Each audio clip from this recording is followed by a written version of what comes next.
Deep in the shadows, I know it's hard to put one foot in front of the other. Hi everyone, C Chronicles here. Welcome and welcome back to my YouTube channel. I post fragrance reviews on this channel, guys, and if that style of content is something that you like, please do consider subscribing and joining this family. Now, to those who are already subscribed, thank you so much for the continued support. Also note that I do have a second channel called C Chronicles Unscripted. The link of that channel is in the description of this channel, where you're going to find my photograph. Right there underneath that photograph, there's going to be two links. One link is going to take you to C Chronicles Unscripted. The second link is a PayPal donate link, which I created for the purposes of anybody who may want to help in the growth and the purchases of some of the fragrances on this channel, because this channel relies solely on AdSense. Now, welcome to today's video, guys. This is actually going to be a second impressions. So the fragrance in question is going to be Mayar Natural Intense from the house of Lattafa. And if you're a fan of Lattafa, you will know that they gave us a pink one.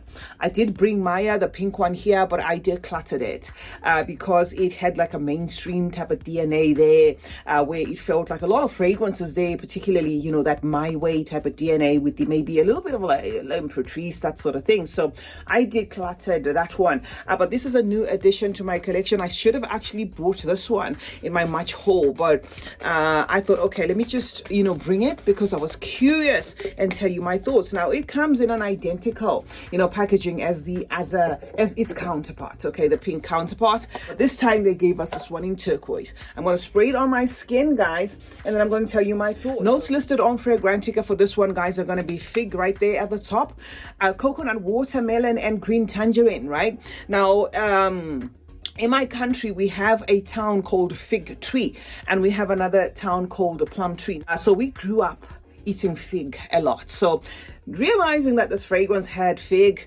I knew that if it doesn't have fig, I will be able to sniff that the very minute I sprayed it. And I must say, I do get a burst of what feels like a fig note there, okay? Not because it does list fig, but I'm just saying it does kind of like take me to that time frame when we used to eat fig.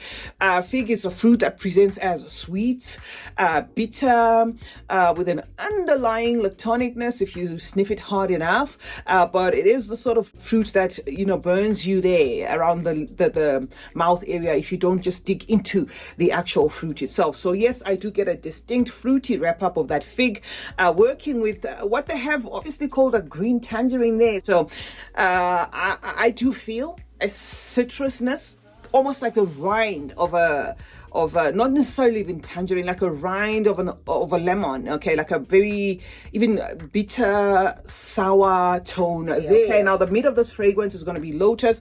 So they have put florals in the mid. There's lotus, there's water lily, and God bless jasmine.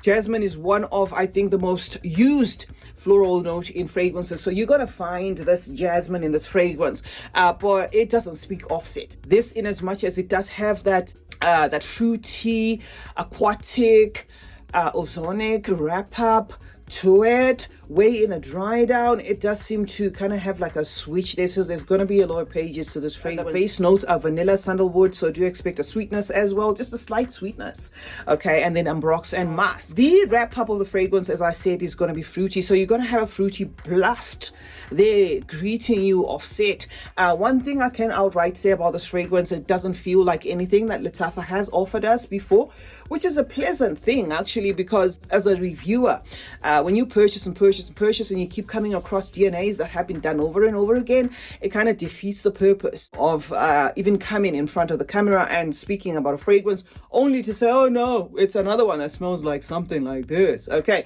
now this one, guys, is unique. It's different. It doesn't feel like any offering from Lattafa before. It does give me a wrap up of a fresh, fruity, sour, green, you know, fragrance there. It is also ozonic as a wrap up, so do expect that it will evoke, you know, that seaside memory in some of you guys, where by seaside I mean seaside as in seaside, not like a little body of water or a pond or something like that. It just has that thing where it transports your olfactory senses to like a big bed of water. But there is a lot of pages in this that makes it very different. Okay, there is no nutty tone to this, so do not make the coconut in itself make you ignore the fact that they have said coconut water. And if you drank coconut water, we also get coconut in its, like in its original form, not just for baking and stuff, where you actually crack it yourself and you can just pour the water and drink that. It's a liquid that doesn't smell like anything really. You cannot, I personally cannot say I can put a smell to coconut water, but I can put a taste to it.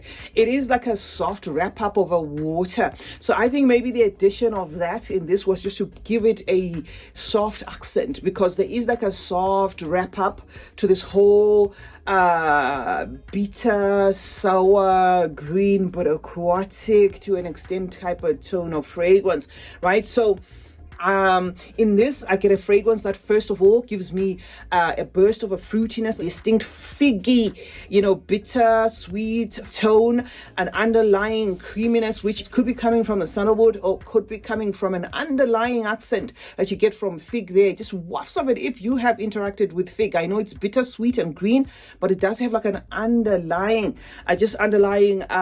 creaminess to it. But because there is the use of sandalwood, I'm going to say it could be bouncing off the two.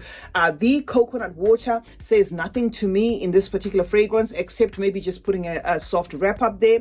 The coconut in itself, again, I should not make you mistake this one for a fragrance that's going to be nutty. I do not get a nutty tone in this fragrance, but it shifts. Okay, it shifts. It kind of gives the pages like it's definitely not linear. It will give you a burst of fruitiness, and it's like a wow. It's going to be a wow for some there, and then it kind of starts to shift from that fruitiness to a sour bitterness, right? And then just as you're processing that, then you get an opening of like florals, and just as you're processing those florals, especially like mostly that water lily and underlying jasmine, as you're processing that, then there's like a lotiony wrap up of everything, but a distinct summer tone to it. Okay, a distinct summer tone to it, fresh, green, lotiony sort of thing. And in conclusion, the fragrance itself does not make it about just being a distinct aquatic fragrance. It doesn't make it just distinctly fresh.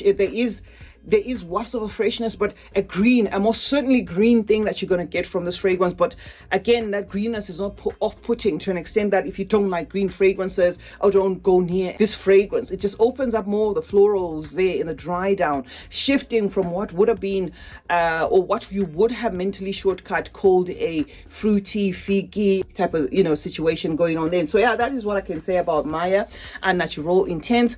I believe this is first impressions, but I believe that there could be some truth to the fact that this does turn into an intense fragrance, because there is a weight in this fragrance in terms of the greenness. So though it has been put under fresh or whatever, there is an intensity there that could macerate to make this one of the long lasting ones. And it is also going to be one of those that will have people either completely going crazy about or conflicted about. It's a pleasant one from Lattafa there, more so that this is something that they haven't given us.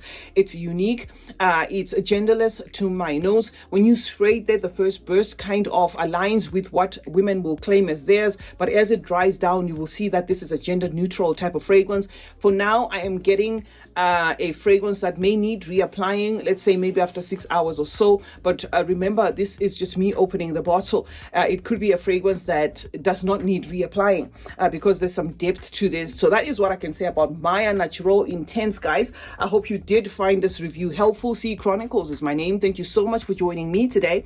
Let's meet in the comment section where we'll discuss more about fragrances.